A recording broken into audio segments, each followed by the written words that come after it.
Yon mga kababayan ko, mga kabule, magandang madaling araw dyan sa inyo. Anyway, na-stress na naman si Kabule dahil sa mga ito, sa mga pinaggagawa ng gobyerno at itong aso ni BBM na si Boying Rimulya sa ombudsman. Balita ko mga kababayan ko, talagang kakasuhan na si Congressman Libiste ngayon. At ikukulong na rin. Kasi yung nanay niya na si Loren Legarda nasa panig ni Peter Callan Cayetano sa minority. So anyway mga kababayan ko, ang ibig ko sabihin, ang point ko rito, itong ginagawa ng gobyerno ni BBM, kapag kinakante mo sila, itong ginagawa nila. Ito, kinukulong nila, kinakasuhan nila. Samantalang ang flood control mga kababayan ko, hanggang ngayon, mga animal, wala pa rin nakukulong. Pero ito, ang mga kumakalaban sa mga sa ano ni BBM, ito ang kinukulong nila. Mga hinayupak. Yung mga nakaraan, past na, yun ang ginagawa nilang kalokohan yun.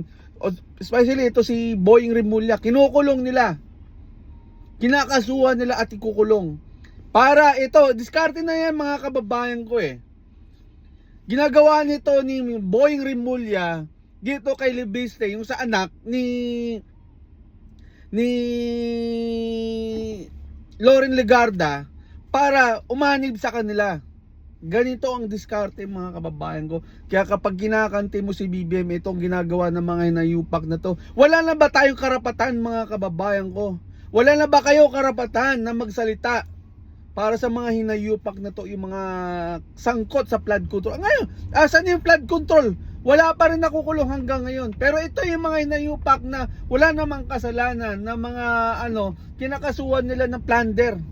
So anyway mga kababayan, kayo na nakaka-stress lang kasi lahat ginagawa nila para bumagsak ka.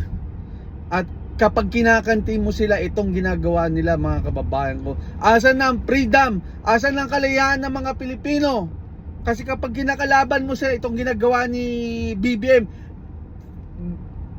my God, parang yung tatay niya pa rin. Mas worse sa tatay niya. Mga kababayan ko, mas worse. Mas grabe sa tatay, mas wala. Inutil ang itong ni BBM, napaka walang kwenta. Wala ka ng karapatan magsalita. Ngayon next year, marami na yan. Sila Alan Peter Cayetano ang dyan. Kasi gusto nila ma-impeach si BP Sara. Takot sila kay itong walang hiyang BBM na to.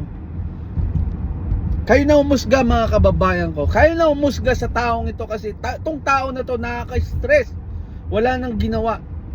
Ganito ang pangkante. Kapag kinakante mo sila, itong ginagawa niya. Ito naman yung dalawang aso na to, si Boying at si Matibag. Sunod-sunuran sa may araw din kayo. Mga hinayupak kayo. Sabi nga, tama kayo doon. Mga kababayan, tama sila. Mga kababayan ko, tama sila yung mga dyan na weather lang yan. Totoo, weather lang. Inyo ngayon. Sabi ko nga sa inyo, kung may impeach yung si BP Sara Duterte, sa tingin nyo, sa 2028 mananalo kayo mga manok nyo sa presidente. No way.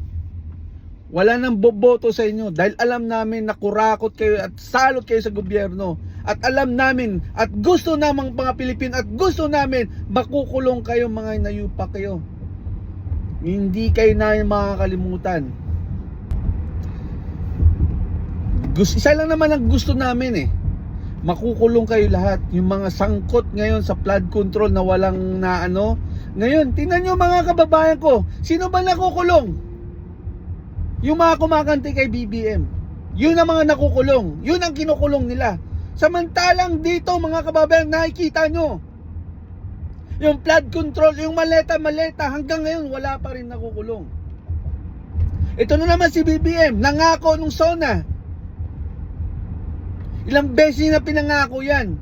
Maraming nagsasabi din, may lumabas din ng 20. Asan yung 20? Sa lugar nyo? Sa probinsya nyo? Mag-ikot kayo sa Metro Manila kung may makita kayong 20. Iba wala.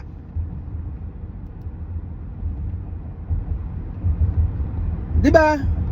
Sa lugar nyo, kayo lang ang Pilipino. Kayo lang may 20. Paano naman yung iba? Mga taga Metro Manila, ibang probinsya, may 20. Yung ba yun, di Pilipino? Di ba?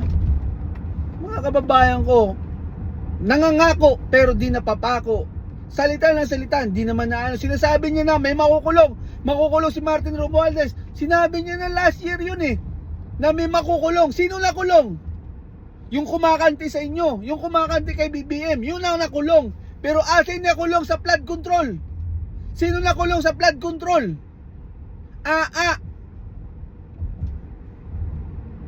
Ito ang ano ni BBM, mga kababayan ko. Wala talaga. Tama si Duterte, tama si Tatay Digong. BBM is very weak leader. Ganito kasing adik ang pag-iisip.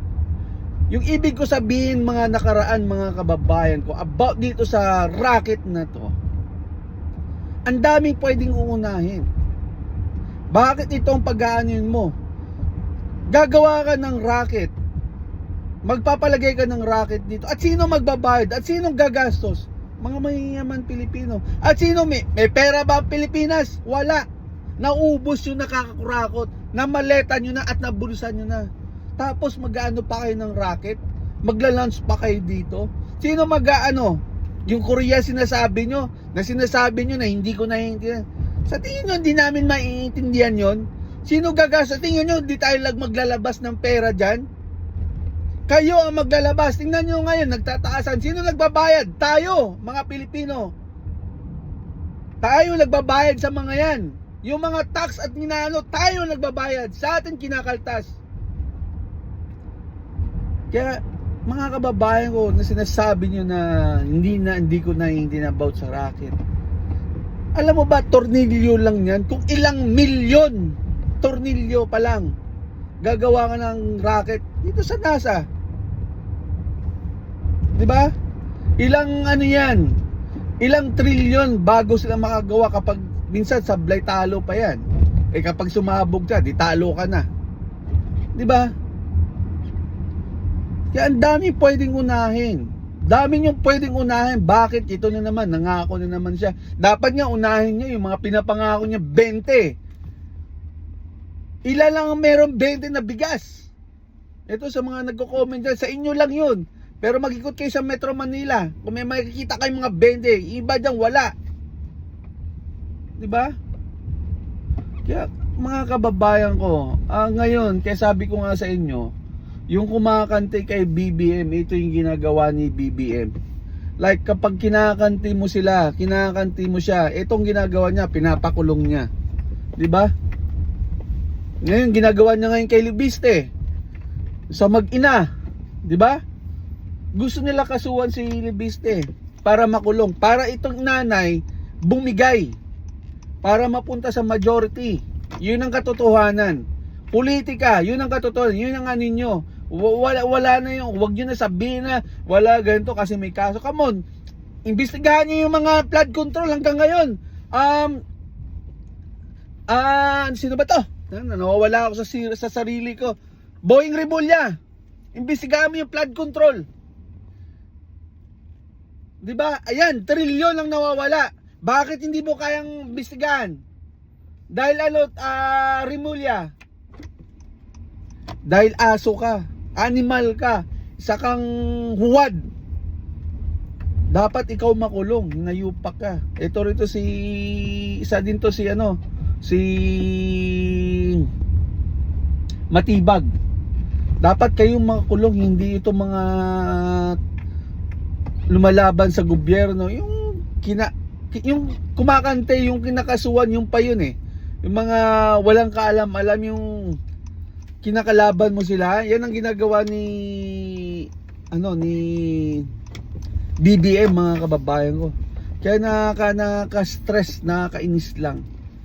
'Di ba mga kababayan ko, nakaka-stress lang at nakakaano kasi itong ginagawa na ginigipit nila. Obvious mga kababayan ko, obvious at halata masyado. At huwag nyo gawing tanga mga Pilipino na akala nyo di namin malalaman. Obvious kayo. Ginagawa nyo kaming tanga. My God. Kailan pa, mga kababayan ko? Hanggang kailan pa tayo gaganito ni BBM? Kapag kinakantin mo, ito yung ano, wala na ba karapatan sila Libiste o sila Alan Cayetano dyan na kalabanin ng gobyerno? Tapos kapag kinakalaban nyo, itong ginagawa nila mga inayupak na to, itong ginagawa nila. Ginigipit nila. Ikinukulong nila isa't isa.